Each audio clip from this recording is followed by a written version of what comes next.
Have you ever felt so exhausted and drained that you're left questioning if you're burning out? Hi, I'm Flic Taylor, and my passion for burnout and self-care came about when I became a mental health writer who'd lost her mental health to extreme burnout. I know, the irony is not lost on me. Join me as I host Everyday Burnout Conversations, the honest podcast that shares the stories of others from all walks of life as they recover from, manage and avoid burnout by prioritising their mental health and well-being. Expect to hear fascinating conversations, plus positive and actionable tips and tricks that can help you make the simple life changes your mental health will thank you for. Episodes will be delightfully wrapped up in some epic truths and great humour. So, enjoy! In today's episode, I chat with Natalie Costa, founder of Power Thoughts. Natalie is an award-winning coach. She's a speaker, author, and she's the founder of Power Thoughts, a coaching service designed to give children power over their own thoughts. Now, with a background in psychology and having spent 12 years within the educational sector, as well as becoming an accredited performance coach, Natalie blends her past experience and deep understanding of children and their needs in providing them with the tools to cope and thrive in the modern world, helping them feel calmer, happier, and more empowered. Natalie's been featured in the national press and TV, such as Good Morning Britain, BBC Breakfast, Sunday Times, The Telegraph, Stella Magazine. Oh, and she's also one of the Super Tutors for BBC Bitesize. Natalie's focus is helping one child at a time to be as happy as they can be. And I think when we are delving through that trunk of burnout, I think it's really important to recognise that the behavioural patterns, you know, those overworking, overachieving habits that can often, be part of burnout. Well, I reckon some of them begin when we're young. So this is what I was just so thrilled to chat with Natalie today, and I hope you enjoyed this brilliant everyday burnout conversation as much as I did, because it really does look at burnout through a different lens. So without further ado, here's Natalie Costa. I am so excited to talk to you today, Natalie. I am so grateful for your time because I discovered you via Instagram. And my goodness, I just know that people listening today, the parents listening today, those who have burnt out, experience overwhelm, exhaustion, it's rotten. It really is rotten. And I think I'm not alone in thinking, I never want my kids to experience this, ever. And I just, as a mum of two teen boys, I know the pressures out there, especially the last few years. I mean, we can't ignore that huge elephant in the room. And I'm just, oh my gosh, I can't wait to delve into our chat. Yeah. So to start us off, would you mind telling us a little bit about what you do and why you do it? Yeah, brilliant. No, thank you. And thank you as well. I know we've connected on Instagram and I love your energy. And I was really, really looking forward to chatting to you. So thank you. So yes, my name's Natalie. I'm the founder of Power Thoughts, which is a coaching service for children and parents, helping children and parents recognize that we don't have to believe every thought we think or respond to everything we feel, and ultimately giving them the tools to help them develop new habits when it comes to looking after their well-being, when it comes to navigating those big and tricky emotions, when it comes to embracing mistakes and challenges, growing in confidence, and really giving children the tools I know many of us, myself included, as adults, wish we had as kids.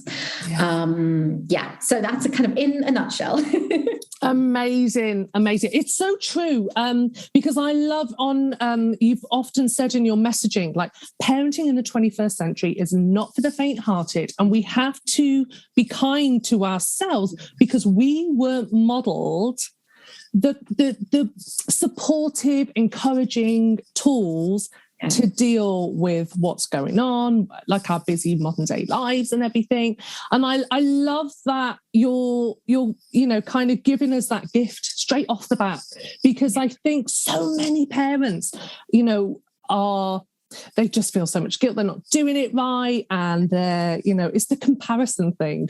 Oh, it's huge, isn't it? Big time. The would have, I could have, I should, I'm not good enough. And it's what we see. And I mean, comparison, actually, I think, it starts from when we're babies, and it's rife in the classroom. We start to do that in the classroom when Johnny over there gets 5 out of 10 for his spelling, and we 10 out of 10, and I get 5 out of 10 for my spelling.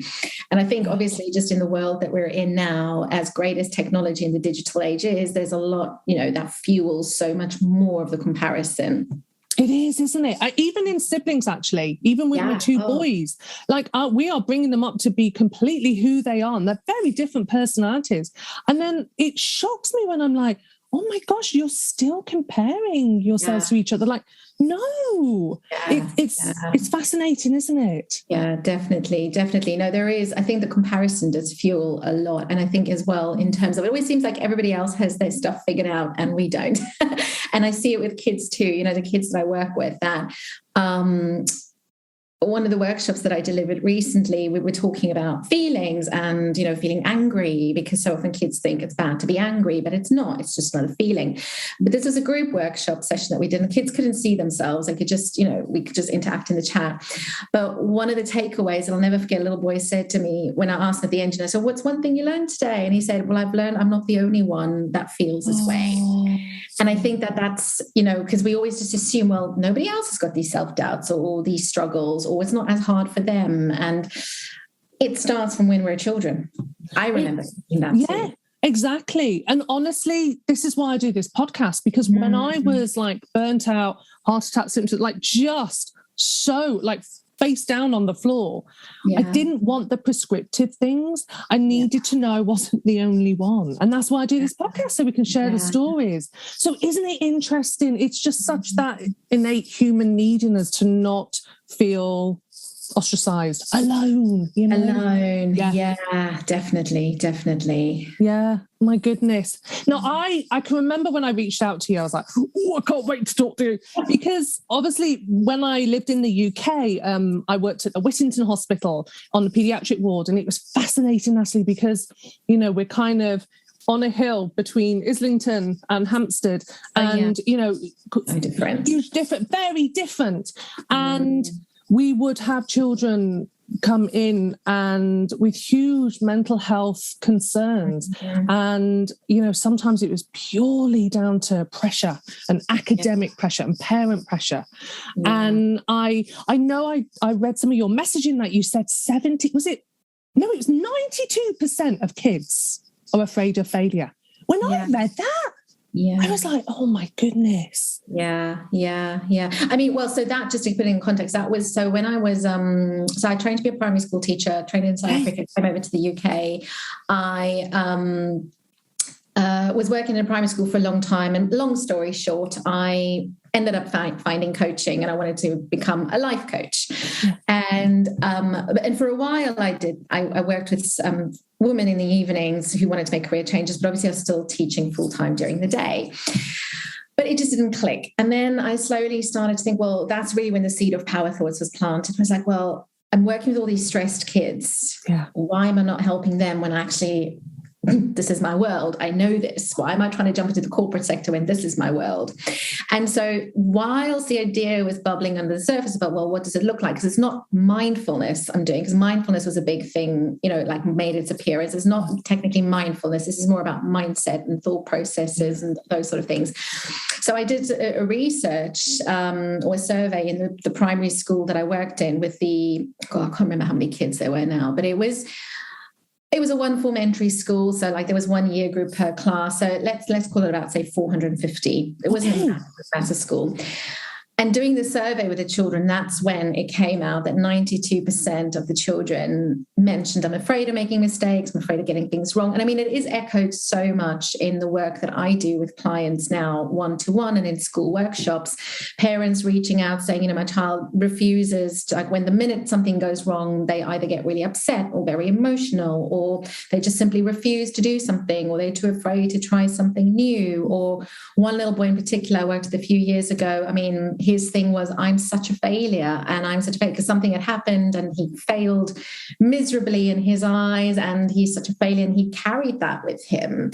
And I think it is a big, we attach our self-worth to that external bit of the scores I get, the group I'm in, the teams I'm in, at the moment in social media, how many likes I get. So those external validations. And a lot of that feeds into obviously being afraid of mistakes and afraid of failure, afraid of getting things wrong. And I think, and this is a different conversation, but I think if we're looking at the school structure and just how things are delivered, and that, I mean, so there's so much sitting, like it's almost like we're taught.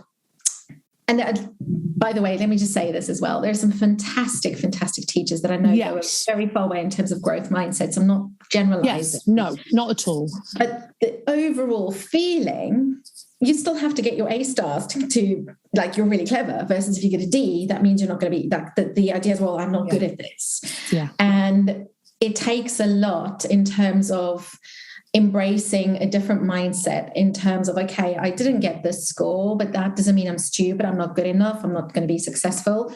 Instead, what can I learn from this? How can it help me grow? What can I do differently? But it takes a while to kind of shift to that sort of mindset. And equally, I mean, think of us as adults, even. Yes. I was sharing with you before this, even myself that teaches this on a day-to-day basis. I mean, I'm still having to have those daily conversations with me when things feel hard, when I feel like I'm failing, or, I was rejected, as we spoke about, earlier on, about not getting the deals that I wanted to last year. I mean, but I just think, how much more powerful is it being able to have these conversations and teachings at a younger age, so that we are using those failures and those setbacks as an opportunity to grow. And then what difference would that make if that's instilled in them as another habit, as as something that how they think, how they behave, how they respond, what would that lead to later on in life? Oh, absolutely. Because I think we both have worked with people throughout our careers where, they've diluted themselves, they've made themselves smaller. I mean, I've also done that. It's that kind of that fear of failure. It's so strong, and it's fascinating that it is present in a school. Just incredible. It really is. So, what kind of things do you see in kids that kind of parents should be looking out for? The alarm bells because I think there's a huge difference between being with our kids doing things, and being present with them. I've seen that as well. And I've experienced that as well. Like, it's one thing to go to all of their baseball games and do all their bits and pieces, but sometimes it is just going in the car and driving somewhere where they start talking, and it's being present, it's being ready and open for that and listening. And I'm just wondering, what kind of things do you think parents, it would help them to look out for? Yeah, I think first of all, just one thing to say, because I obviously have a lot of conversations with parents at the moment where children are struggling. So here in the UK, everyone's gone back to school. Many conversations this week around separation anxiety, children struggling to go back to school. And I think one of the things we just have to take into context is the last 3 years, and I don't know about where you are, but for the last 3 years, education has not been consistent like it was pre-COVID years. So for many children, they've missed out 3 years of interacting with their friends, of building almost, I want to call it that muscle memory of dealing with difficult things, of the daily challenges that school brings, of friendships, relationships. So that's been very inconsistent. So if things are feeling difficult or challenging now, just try to look at it from, okay, well, look at what we've come from. And it doesn't mean, oh my God, there's something terribly wrong with my child, and like, this is the worst thing ever. And, how they try not to future trip and to go in too far into the future. And I would say, if your children are opening up and, the typical things that I work with in children is around just navigating big feelings. We've all got big feelings. We've all got difficult feelings. We all get angry. We all get anxious, some of us more than others. But just because we feel those feelings doesn't mean that I have to go along with that feeling all the time. I can sit with it. I can allow it to be there. But there are certain tools that I can start to do to self-soothe. So it's about modeling and teaching those self-soothing strategies. And it doesn't mean that, if my child gets really mad that I'm going to make anger problem, because kids are, their brain development, we've got to remember that their brain is still developing. Their emotional hub is far more advanced than the logical, rational part of the brain. But I think what's the most important is allowing them the space to feel whatever it is that they're feeling. Because so often, and this comes from a really good place, we might want to jump in there and we might want to fix it or say, oh, but don't worry, or no, that's not going to be so bad. Because we, with our big grown-up rational mind, with all our years of experience, we know it's not a big deal. Whatever it is, that they're going to school and, whatever, they'll be fine. But for them in their world and where they're at with their emotions and their understanding of the world, they don't know that. And so it is a really big deal to them, whatever it is that they're feeling, even if it is something annoying, like, I'm not wearing my green socks today and they're in the wash, I'm going to wear the bloody red sock, it doesn't make sense to us to be like, oh, come on, get over it. Like, that's probably what we're thinking. But for them, it is a big deal in their world, with their life experience, and also, really looking at brain development, because like I said, that emotional hub is far more advanced than the logical, rational side. So when they're caught up in those big feelings, to them, it does feel really big, and it's valid. It doesn't, and sometimes what we can go in and do is, and I've done this before as well, like, oh, don't worry, you'll be fine, or don't feel like that, or don't cry, or pull yourself together. But whenever we do that, we're invalidating their feeling.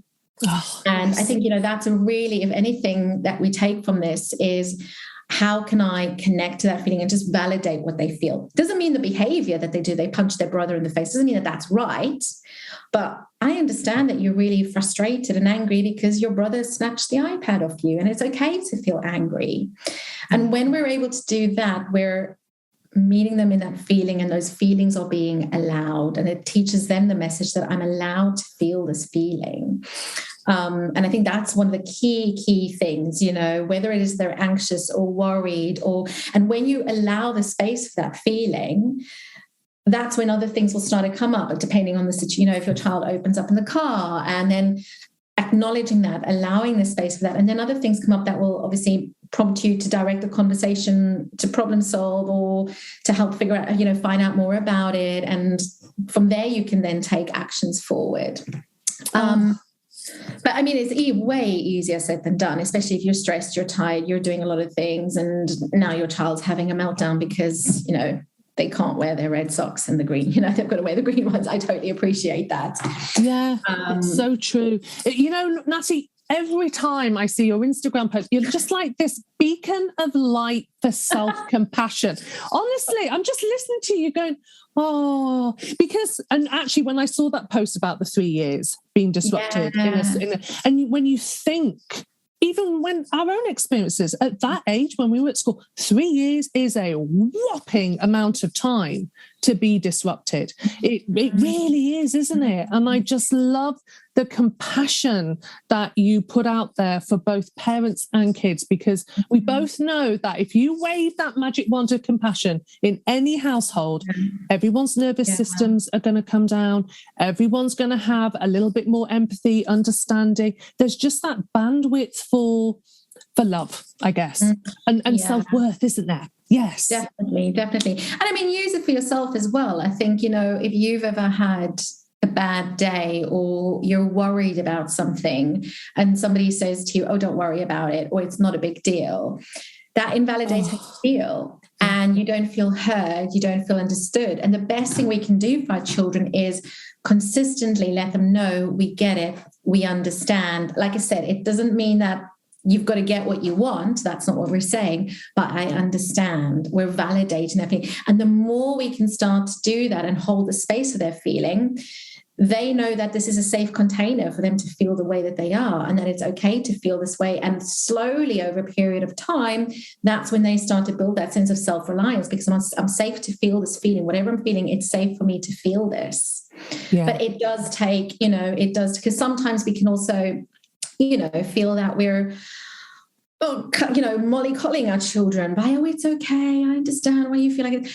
But what we want them to feel secure, that they're safe to feel those feelings. And so, consistently holding the space for them, validating that, will slowly start to eventually lead them to that space where they can contain their own feelings. Oh, absolutely. And I think this is why it's so important as parents to look after yourselves, because I'm a big believer in little eyes always watching you. And I think, just the fact that you maybe go to bed earlier when you're tired, maybe you have a good cry and then feel better. Maybe it's saying, oh my gosh, I actually feel quite anxious about this. Right. I'm going to think about what I'm going to do to help relieve that. Yeah. It's things we're doing, but the power of those little eyes watching you, they're going to, have those tools. They're going to be able to relate to a situation and think, well, mum did this, dad did this. And I think that's so good, isn't it? Yeah. Oh, totally. I think, as much when I'm teaching children about, which is why, I do work with parents now, because and it took me a while to step out of that, because I was like, well, I dumb things down. I make things really simplified for kids, but really us as adults, not parents, non-parent, whatever, we all need this, because we all need to know, inside all of us is an inner child, an inner boy, an inner little girl that who's got those big feelings come out, and you've got your big feelings. And maybe all the conversations I had, I can almost guarantee, were your feelings validated? How were you taught to deal with your feelings? Were you taught not to cry? Were you shamed? Were you dismissed? With the absolute love and best of intention from our parents, because I think parenting in that generation, and I'm making assumptions here, was very, very different. And then go back another generation, even more different, and go back another generation. So we're only, I feel, in most cases, parents are doing the absolute best that they can with the tools that they have and the resources that they have. And this is by no means a point of shaming or blaming, because the perfect parent doesn't exist, first of all. And second of all, you are trying to reparent a part of yourself, and you're trying to be that parent for your child. So you're going to mess it up. And that's okay. You are going to mess it up and own it. But when you do, owning it and then repairing that relationship with your child, and saying, what, mummy really got mad there, and mummy is really sorry. I shouted, I was feeling really tired, and I'm really, really sorry. I shouldn't have shouted at you. What mummy should have done is actually mummy should have gone for a drink of water and then come back. Or I teach something called power breathing. I should have done my power breathing to help me calm down. But when you do that, you're showing them what you want them to do. And they also say, oh yeah, mummy's also got big feelings. And sometimes mummy gets tired and then she gets angry, and you're just building and repairing and deepening those connections. But I think, touching there on what you said, it's just as important, what can you do to look after yourself as well? Because actually it's really imperative that you look after yourself in order to, first of all, have a greater sense of resilience with your children, have more tolerance with your child, have more patience with your child when you are putting your needs up there as well. Because you can't be that tolerant, patient person if you are, not looking after yourself. So, and I love what you said there, like, what are small things that you can start to do to nurture that part of yourself? And like, again, sometimes you're going to get it right, sometimes you're not going to get it right. That's okay. But it's, I think, consciously becoming aware of how can I slowly start to stack things to look after me, because then I'm going to show up differently. And then I'm going to also we'll model different things to our children. Yes, absolutely. Because we didn't grow up with our parents doing that. I don't remember mum or dad saying, oh, well, actually, I'm feeling this right now and this is what I need to do. And as you say, that's nothing against them. They were doing what they did. That generation was different. But I love how you had some brilliant mantras on Instagram, and they were kind of, when people are when kids are dealing with those anxious feelings, to kind of say, I am enough already. And things to validate their feelings, and that it's okay to feel this way. Yeah. And I guess, maybe it's not natural for us to do that because we didn't see it from our parents. But my gosh, do we have a chance and an opportunity to really shift some of those patterns and behaviors in the world by showing up and trying to do these things in front of our kids. It makes a big difference. Totally. And I mean, I always say to parents, there's no rule book or manual that says, well, page 107, this is what you do when your child drops his lollipop on the floor and it cries and cries. You're figuring what works for one child might not work for the other child. And I mean, parenting is the hardest job, period. And there is no manual, there's no university pass, there's no, you're figuring it out as you go. And just when you thought, right, I've got this, it's like, oh, no, we don't, because then it's the next stage of development. So I think really self-compassion for yourself will go a far way, because the guilt, I always ask in the nicest possible way, how is it helping you? The guilt's not helping. It doesn't help you. And in turn comes across to you, it comes out because it makes you feel bad. So the self-compassion is key. And I think, it's being open to knowing that as that whenever I work with families and children, as the children are learning these tools, you are very much learning them as well. And you're a new person to this too. So both of you are learning together. The only advantage is your child is learning this a lot earlier on in life. But that's fine. That's fine. I know. It's you are learning this alongside them. And it will be really hard for you because we have ingrained patterns and reactions and responses that, we're probably not even aware of. And we're triggered from things that happen. And maybe a common thing that I often see is, a mum reached out to me and she said, my daughter's starting to speak back and I get really angry. But one of the things there is thinking, well, when we dived a bit deep, it was like, well, how are you taught to, what happened to you when, like, in terms of not being able to use your voice when you were, and she was like, it came to, we found the realization was this triggered feeling that she was feeling was, how dare she talk back to me? But it's because I was never allowed to use my voice when I was a child. I was shamed. Now, I mean, it doesn't give your child the right to call you every name under the sun, you know what I mean? But it's, first of all, because at the end of the day, you're the one in power. You have got most of the time, a fully functioned brain. They are still developing. They are still growing. They are little adults not little adults. They're adults in the making over years, and their brains not quite fully formed yet. So that prefrontal cortex that we need for reasoning, for logic, for understanding, for all of those things that we do, they don't have that until the age of 20, 25, 28. There's different things that come up. And so you are the one in charge and in control. But it's also, I think, doing a lot of those when you're ready, and it's difficult, doing that deep diving work of, oh, okay, well, this trigger actually, I'm really pissed off because I wasn't allowed to talk back. I wasn't allowed to use my voice. I wasn't allowed to speak up. I was shamed for how I was feeling. I was told I can't feel this way. So, I mean, I would invite, it's not easy. And again, like I'm saying, we're not saying right to our children, right, you can just say whatever you want to say. And, but it's first of all recognizing what that trigger is and what that brings up in us.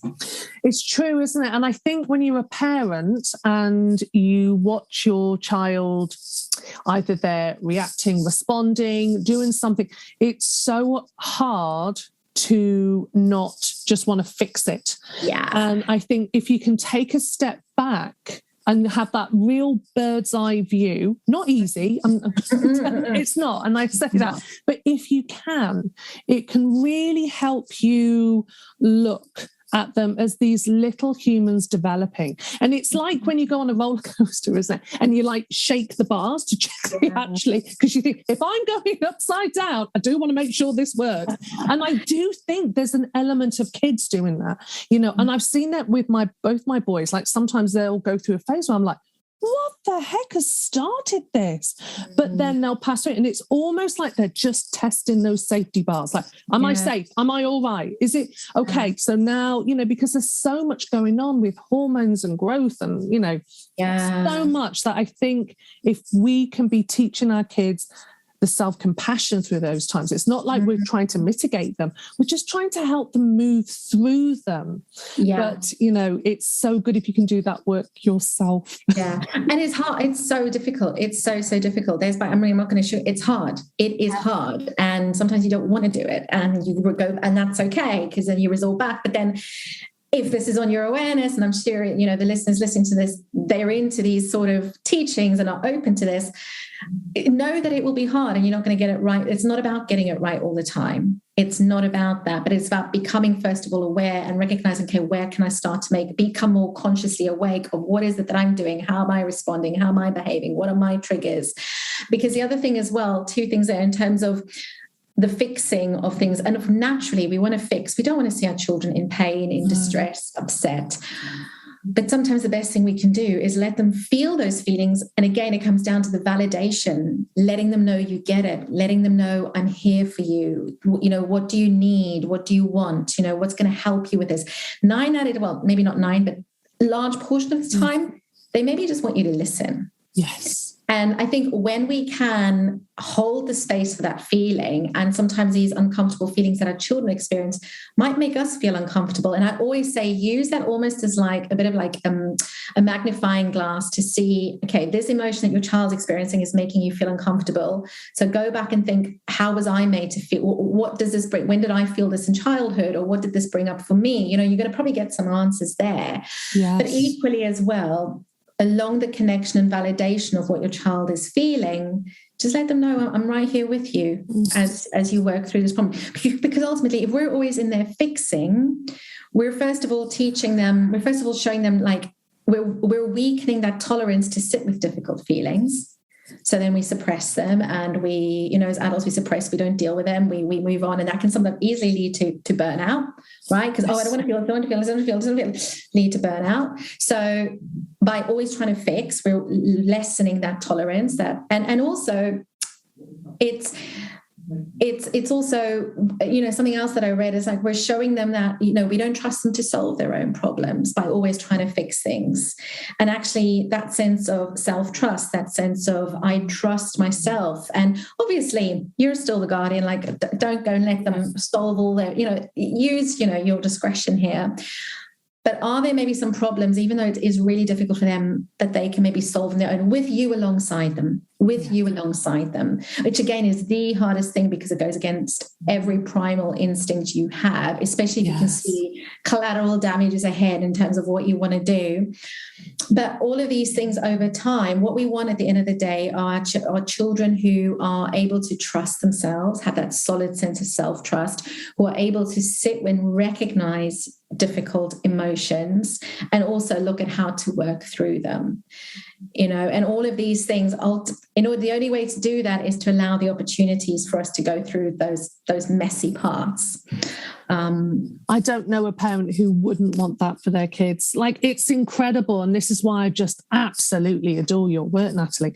I mean, I just love how, you know, you really do. And I love the emphasis you put in your messaging about, you know, the failures. It's a chance for growth and expansion. And that's something we need to be programming ourselves. And obviously with the work of like Elizabeth Day, and there are people out there who are flying the flag for failure and you know, it not being this shameful, guilt-ridden thing, experience. But I think if we can show our kids that, then, well, we know that's how. I'm a big believer in you know, I think our kids, they've got to fix this world. That's just so many problems. So we need those creative thinkers. We need those little minds that think outside of the box, that try to do things. You know, we need to, obviously we know we're moving away from this industrial revolutionary way of working in schools, but I just love how you emphasize on, you know, it's growth and expansion. And so it's okay.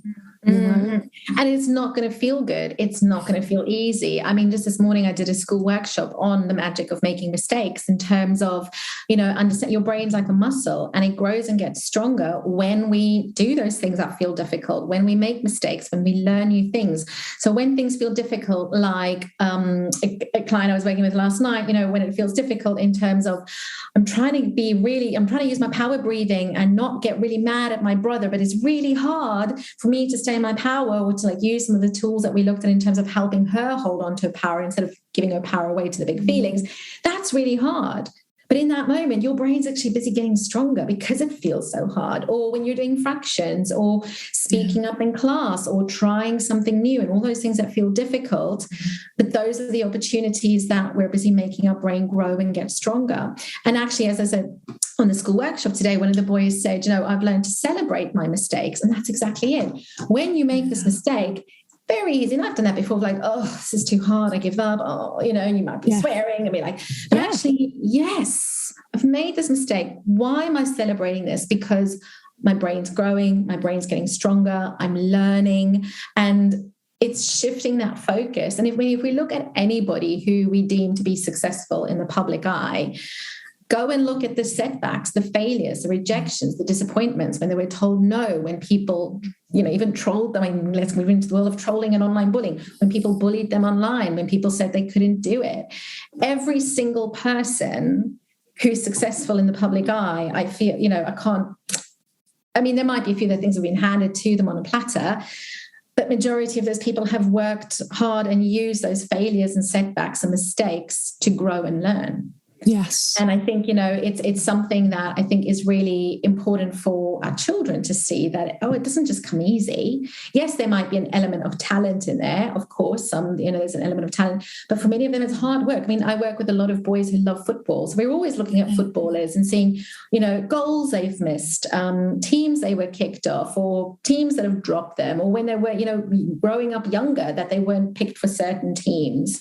And one of the boys I worked with recently, he loves Formula One. So I think it was Lando Norris. I'm not a big Formula One fan, but I mean, all of the, when he lost his race, and that was such a great, it was painful, but it was a great thing for him to see. Actually, look, top people still fail. Top people still make mistakes. But what, is he just going to give up now and say, right, Formula One's not for me? Of course he's not. He's going to move on. He's going to be like, well, let me go again. And so I think, it's hard. It feels hard. It's not easy. It really isn't. And I'm just thinking, you hear of these overnight successes. I've just finished reading Daisy May Cooper's book. I had it for Christmas. And it was so good because you hear, I was reading, you kind of think, oh, Daisy May Cooper, this country is an overnight success. Oh my goodness. No, there was a lot of setbacks, a lot of hard work, blood, sweat and tears, of life. And yet, it's that persistence, it's keep going, it's... And take a break if you must, I'm also, because I think there is a bit of a fine line if we're thinking about burnout, push, hustle. And I think there absolutely is a fine line. And I'm always, take a break if you must. Take some time out. Obviously it might be harder in school because you've got teachers tell you to do a certain thing, but it could just be, okay, how can I be kind to myself along the way? I think a lot of that comes down to the mental chatter too. Am I telling myself, and some people I know are definitely motivated by that inner critic that is a little bit more on the negative side, but I feel self-compassion takes us so much further. It doesn't let us off the hook, but it's like, hey, all right, you know what? I messed up today and today wasn't a good day, but tomorrow I'm going to get that, I'm going to get back on the horse. I'm going to do this again.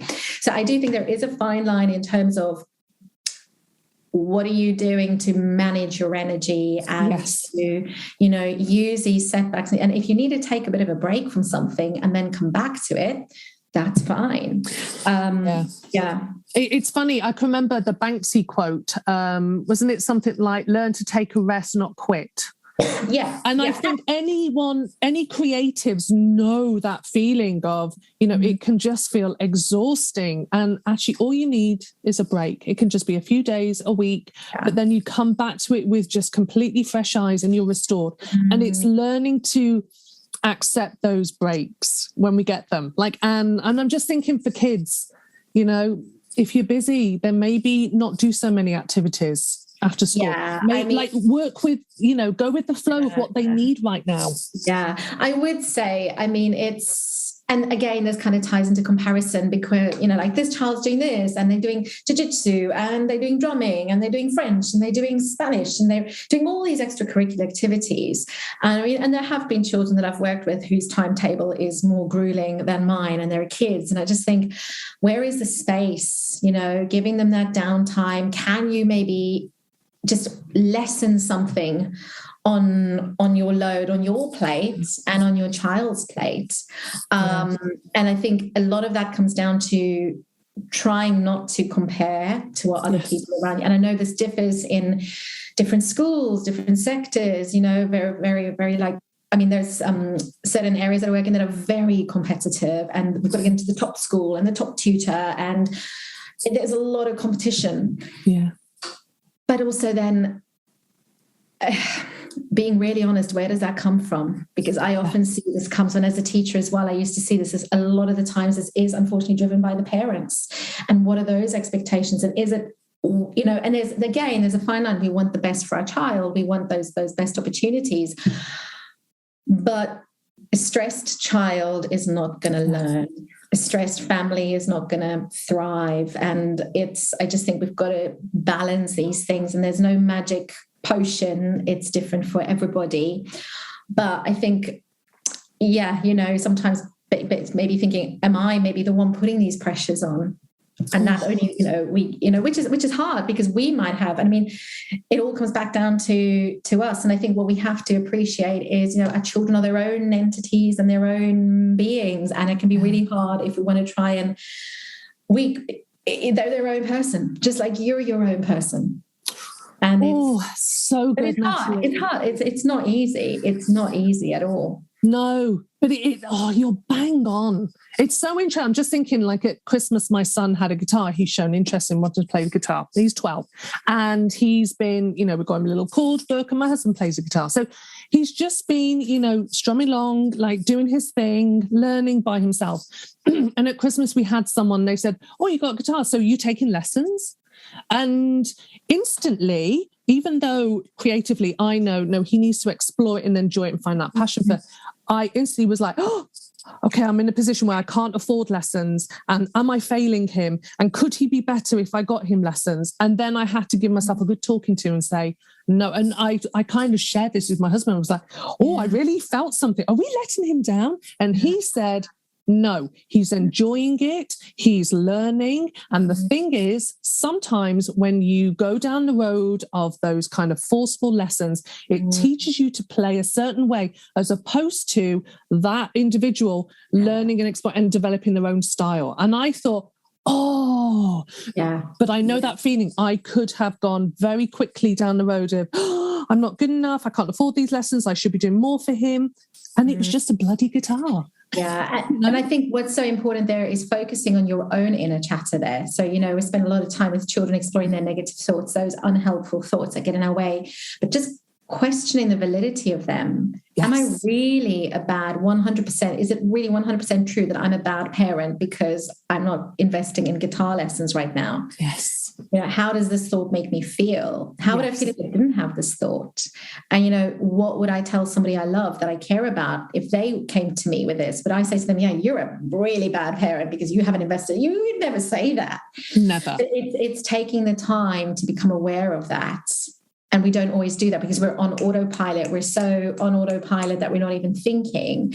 And so it does, and I think a big part of self-compassion is noticing what is it that you're telling yourself. Yes. And I don't know anyone who is burnt out that doesn't have that strong, terrible inner narrative. Totally. And what we do, we really, with our kids, we have the real chance here to help them reduce and not develop any of that horrible, critical narrative. Or at least catch it and recognize it's not true. You don't have to believe it. There is a different, we can choose a different thought, one that is more empowering, one that sets us up for action, that, is compassionate, whether the thought is, I need to take a break right now, or come on, that you can do this, have another go. And it will differ in situations. Yes, because those safety things come in. I love that post you put up where it was, because a lot of us go, oh, what if this fails? What if this doesn't work out? What if I make it? And you were like, what if it works? What if it does? And I'm a perfect,